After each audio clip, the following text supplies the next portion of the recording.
बच्चों, अब आप अपने रीडर निकालिए गुलमोहर 4। बच्चों, पेज नंबर 45 निकालिए। पाठ 6 पोंगल। पोंगल के पहले और बाद वाले दिन का भी पोंगल जितना ही महत्व है। पोंगल का त्योहार 3 दिन मनाया जाता है। पोंगल के पहले वाले दिन को भोगी कहते हैं। इस दिन लोग घर की सफाई करते हैं, पुरानी और बेकार चीज़ों को फेंकते हैं या जला देते हैं। पोंगल से पहले सारी रात लोग बेकार चीज़ों की होली जलाते हैं।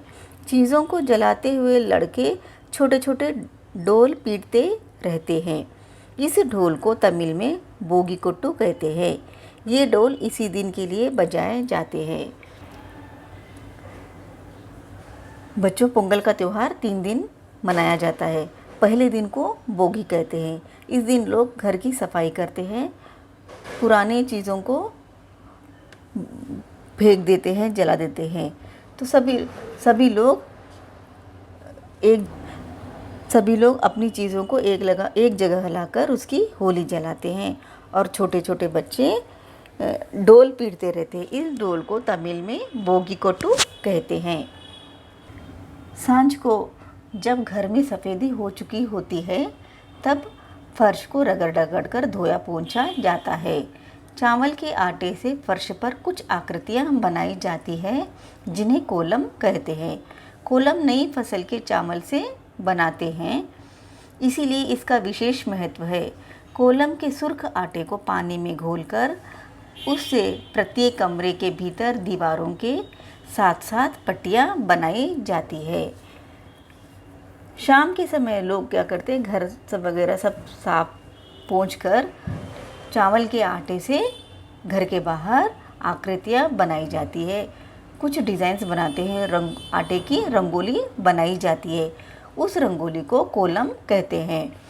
कोलम नई फसल के आटे से बनाते हैं। इसको पानी में घोलकर घर के भीतर डिज़ाइंस बनाते हैं, पट्टियाँ बनाते हैं। पोंगल के लिए एक विशेष बर्तन खरीदा जाता है। उसमें दूध, नई फसल के चावल, गुड़ और मसाले डालकर सूर्य देवता के लिए शर्करे का भोग तैयार किया जाता है। इसीलिए इस दिन को शर्करे पोंगल कहते हैं। जिस बर्तन में पोंगल बनाते हैं वह पोंगल पन्नाई कहलाता है। बर्तन के गले पर हल्दी का पौधा बांधा जाता है। तमिलनाडु के लोग हल्दी को पवित्र मानते हैं। हल्दी और धान की फसल एक साथ निकलती है। इन्हीं दिनों ईख की फसल भी तैयार होती है। पोंगल की पूजा से पहले नए कपड़े पहनना ज़रूरी है, तभी पूजा में बैठने की अनुमति मिलती है। फिर सबके बीच शर्करे पोंगल बांटा जाता है। ईख काट कर गंडेरिया बनाई जाती है। तमिल में ईख को करम्बू और गंडेरी को करम्बुतुंडुम कहते हैं।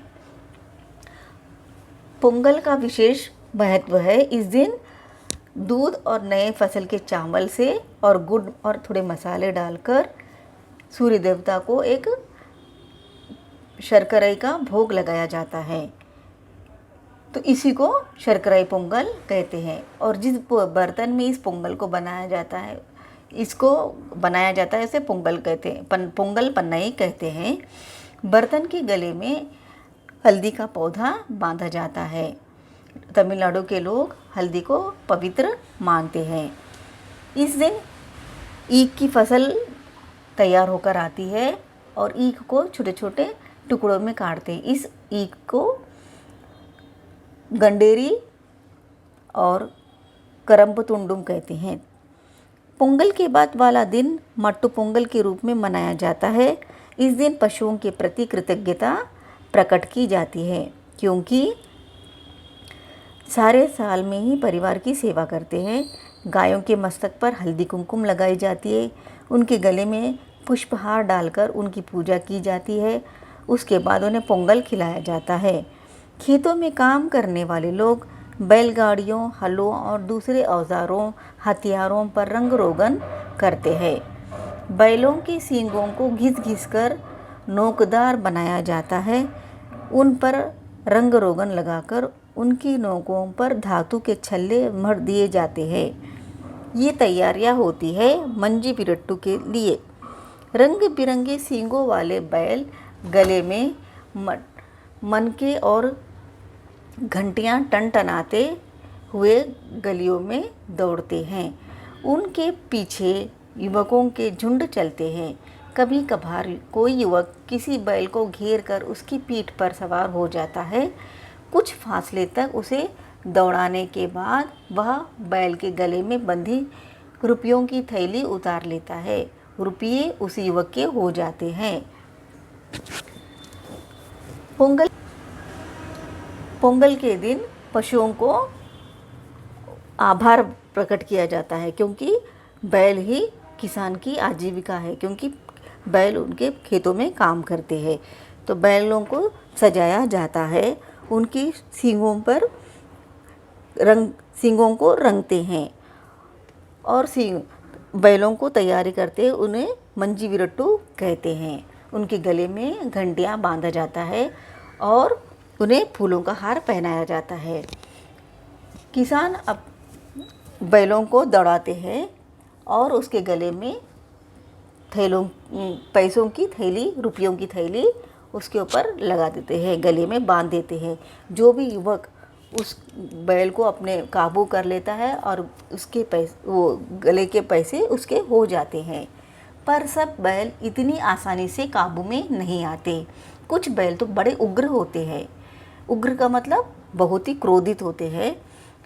अगर कोई उनके निकट जाकर उनकी सवारी करने की कोशिश करता है या उनके गले में पड़े फूलों की हार या रुपयों की थैली उतारना चाहते हैं तो वे भड़क उठते हैं। फिर भी कई लोग अकेले ही या मिलजुल कर बैलों से टक्कर लेते हैं। बहुत ही रोमांचक दृश्य देखने को मिलता है। सायंकाल ग्राम देवी के मंदिर परिसर में महिलाएं पूजा करने आती हैं। इसके बाद शुरू होती है बैलगाड़ियों की मनोरंजक दौड़, जिसमें सभी आयु वर्ग के लोग उत्साहपूर्वक शामिल होते हैं। इसके बाद शाम के समय गाँव के मंदिर में सभी महिलाएं पूजा करती है और बैलगाड़ियों की दौड़ होती है, जिसमें सभी लोग देखने आते हैं और शामिल होते हैं। बच्चों, अब आप पेज नंबर 46 को और 47 को पढ़िए।